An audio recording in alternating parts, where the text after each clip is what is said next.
Dear children, पिछले दिन आप यूनिट 6 पूर्णांक पढ़ रहे थे। इसमें एक्सरसाइज 6.1 में पढ़ा रहा था, जिसमें आप 3 क्वेश्चन हल कर लिए थे। आज मैं एक्सरसाइज 6.1 का क्वेश्चन नंबर 4 बता रहा हूँ। इसमें 4 में दिया हुआ है, संलग्न आकृति में एक ऊर्ध्वाधर संख्या रेखा दिखाया गया। देखिए, एक ऊर्ध्वाधर एक संख्या रेखा है, 0 A B C D, फिर इधर E F G H दर्शाया गया है, जो पूर्णांकों को निरूपित करती है। यह एक पूर्णांक बता रही है। इस रेखा को देखिए और निम्नलिखित बिंदुओं के स्थान ज्ञात कीजिए। इसमें पार्ट ए है क्वेश्चन नंबर 4 का। यदि बिंदु D लिखा है, यदि बिंदु D पूर्णांक धन 8 है, पूर्णांक +8 है, तो -8 वाला बिंदु कौन है? -8 वाला बिंदु यह पूछा है, कौन सा है? कौन सा है? देखिए, यह बताए हैं D जो है +8 है। काउंट करें, 1 2 3 4 5 6 7 8। D ऊपर पॉजिटिव होता है तो D +8 है, तो -8 वाला बिंदु कौन है? तो नीचे की तरफ आपको देखें, एक समान दूरी पर कटा हुआ निशान संख्या रेखा पर दिखलाई दे रहा है, तो +D 8 है, सॉरी D जो है +8 को बता रहा है, तो -8 वाला बिंदु कौन होगा?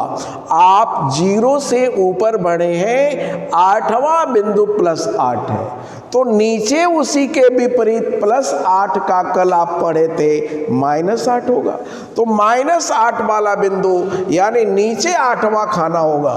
1 2 3 4 5 6 7 8, यानी F आ गया, बिंदु F। यह A का जवाब हो गया। बिंदु F जो है -8 को निर्देशित कर रहा है। आपको समझ में नहीं आया होगा, छोटे बच्चे हैं आप। देखिए, यह संख्या रेखा दिखलाया गया है, 0 के ऊपर और नीचे बराबर बराबर जगह पर संख्याओं को निर्देशित किया गया है, जिसमें ऊपर आप जानते हैं पॉजिटिव यानी धनात्मक होता है और नीचे ऋणात्मक। तो +8 D को बताया गया है, तो -8 8वां खाना नीचे जो अंक लेटर आएगा वही -8 व्यक्त करेगा। 1 2 3 4 5 6 7 और 8, 8वां बिंदु F है, यानी -8 वाला बिंदु F प्राप्त हुआ। यह आपको समझ में आ गया होगा। इसी तरह से इसमें सवाल किया है B है, यदि G एक ऋणात्मक पूर्णांक है। क्या G एक ऋणात्मक? क्या G एक ऋणात्मक, ऋणात्मक में लिखा हूं, इसका मतलब है ऋणात्मक पूर्णांक है या धनात्मक? ऋणात्मक पूर्णांक है या धनात्मक? तो आप गौर करें कि G है कहां? G 0 से नीचे आ रहा है, तो ऊपर का धनात्मक होता है, नीचे का ऋणात्मक। यह नीचे जो बढ़ते हैं ऋणात्मक होता है और ऊपर धनात्मक। ऐसा शो नहीं किया गया है, यह आपको जानना है कि 0 से नीचे आएंगे तो ऋणात्मक होगा, और यदि क्षैतिज है तो 0 के दाहिने धनात्मक, बाएं ऋणात्मक। लेकिन ये लंबवत है, ऊर्ध्वाधर, तो इस ऊर्ध्वाधर रेखा में 0 से नीचे की तरफ आएंगे तो ऋणात्मक। अब जी आप जान गए होंगे कि 0 से नीचे है तो क्या होगा, यह धनात्मक होगा या ऋणात्मक। तो इसका आंसर आप लिख सकते हैं कि जी जो है ऋणात्मक पूर्णांक है, ऋणात्मक पूर्णांक है।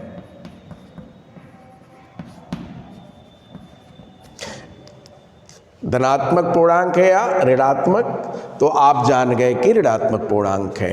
अब आए इसी का पार्ट सी, क्वेश्चन नंबर 4 का सी क्या कह रहा है, गौर कीजिए। बिंदु बी और ई, बिंदु बी और ई के संगत पूर्णांक लिखिए, कि संगत पूर्णांक लिखें। बी और ई के संगत पूर्णांक। अब आप गौर करें कि बी कहाँ है और ई कहाँ है। बी यहां पर है और यह ई नीचे की तरफ है, बी ऊपर ई नीचे, तो पूर्णांक क्या होगा, ई ऋणात्मक होगा और बी धनात्मक। तो बी और ई के संगत पूर्णांक 1 2 3 4 +4, बी क्या है +4 है, और ई 1 2 3 4 5 6 7 8 9 10 प्लस ये -10 ई है। तो B और E के संगत पूर्णांक, B धनात्मक है जो वैल्यू बता रहा है 4 यानी *4, E ऋणात्मक है जिसका वैल्यू बता रहे 1 2 3 4 5 6 7 8 9 10 ऋण 10। इस तरह से B का पूर्णांक +4 और E का पूर्णांक -10 प्राप्त हुआ। आपको कुछ गुणा भाग नहीं करना है, केवल इस ऊर्ध्वाधर रेखा को देखना है और काउंट करके लिख देना है। अब है डी। डी देखिए, इस संख्या रेखा पर अंकित बिंदुओं में से किसका मान सबसे कम है। संख्या रेखा पर जो निर्देशित बिंदु है सबसे किसका कम है, तो इसको देखिए निगेटिव ही कम होगा, और सबसे अंतिम एंड पॉइंट पर ई है तो ई का मान सबसे कम है। अब प्रश्न के अनुरूप उत्तर लिख दीजिए, इस संख्या रेखा पर अंकित बिंदुओं में से किसका मान सबसे कम है, तो लिखेंगे ई का मान सबसे कम है, सबसे कम है। किसका मान सबसे कम, ई, सबसे नीचे ई आया है तो ई का मान सबसे कम -10 है। अब है ई बता रहा है, देखिए क्या, सभी बिंदुओं को उनके मानों के घटते हुए क्रम में लिखिए। सभी बिंदुओं को मानों के घटते क्रम में, घटते क्रम का मतलब बड़े से छोटे, तो सबसे अधिक मान किसका है, डी का, फिर सी का, फिर बी का, फिर ए का, फिर एच जी एफ ई सबसे कम, तो घटते हुए क्रम में, यानी सभी बिंदुओं को मानों के घटते हुए क्रम में मान घटते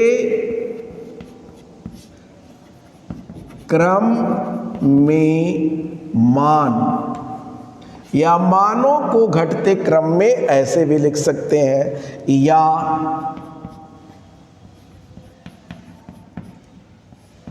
मानों को घटते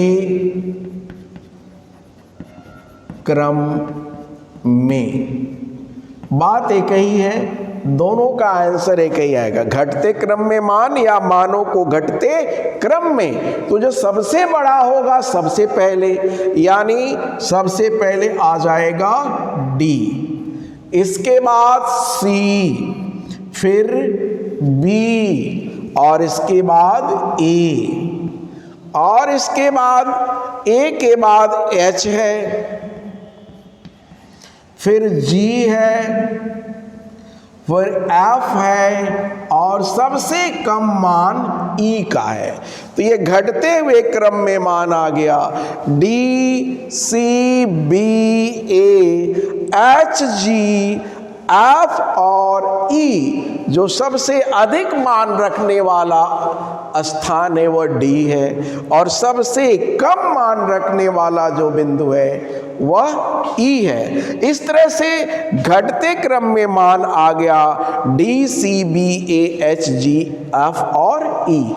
इसमें कुछ आपको करना नहीं था, प्रश्न को समझिए और फिर लिखिए कि वो क्या पूछ रहा है। इस ऊर्ध्वाधर रेखा को देखते हुए आप बता सकते हैं। बहुत ही आसान ढंग। मैं एक बार पुनः इसको बता दे रहा हूं और आप, मुझे उम्मीद है, अवश्य समझ जाइएगा।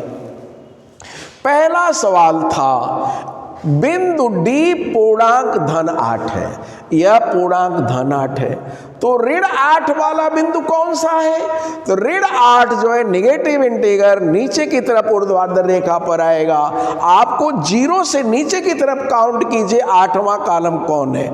1 2 3 4 5 6 7 8, यानी 8 जो आता है -8 एफ है। तो -8 वाले बिंदु आपको मिल गया एफ।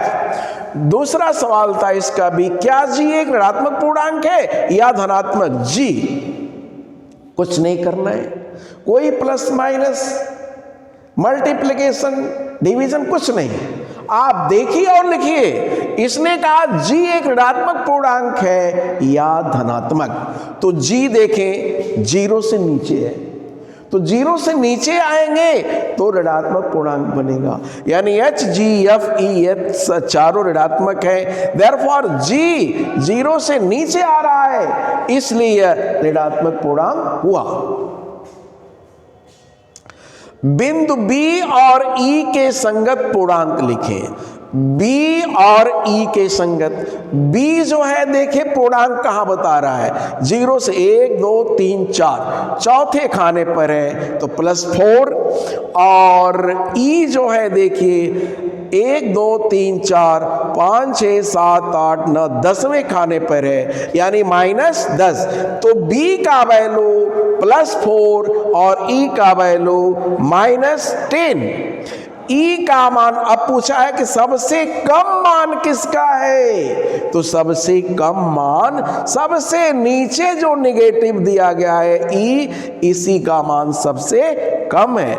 घटते क्रम में मान देना था, मानों को घटते क्रम में, यानी सबसे अधिक सबसे पहले, उससे कम उसके बाद, उससे कम उसके बाद, और इसी क्रम में सबसे न्यूनतम मान जिसका होगा उसको सबसे अंत में लिखेंगे। तो बड़े आराम से आप घटते क्रम में लिख सकते हैं D, C, B, A, H, G, F, और सबसे कम वैल्यू ई है, यानी घटते क्रम में हम इसको दिखा सकते हैं मान D, C, B, A, H, G, F and E. यदि मानों को घटते क्रम में यदि हम अंकिक गणना करें तो इसको लिख सकते हैं डी जो है 1 2 3 4 5 6 7 8, ये +8 आ गया। सी का वैल्यू 1 2 3 4 5 +5 आ गया। बी का वैल्यू 1 2 3 4 आ गया, +4 आ गया, और ए का वैल्यू +2 आ गया। एच का वैल्यू -2 आ गया। जी का वैल्यू 1 2 3 4 5 6 -6 आ गया और f का वैल्यू -8 आ गया तथा e का वैल्यू -10 आ गया। यदि अंक में निरूपित किया जाए तो इस तरह से यह प्राप्त होता है। हमें उम्मीद है आपको पूरी तरह से भली भांति समझ में आ गया होगा, इसलिए अब आप इसे अपने नोटबुक पर अवश्य हल करेंगे। बस आज इतना ही।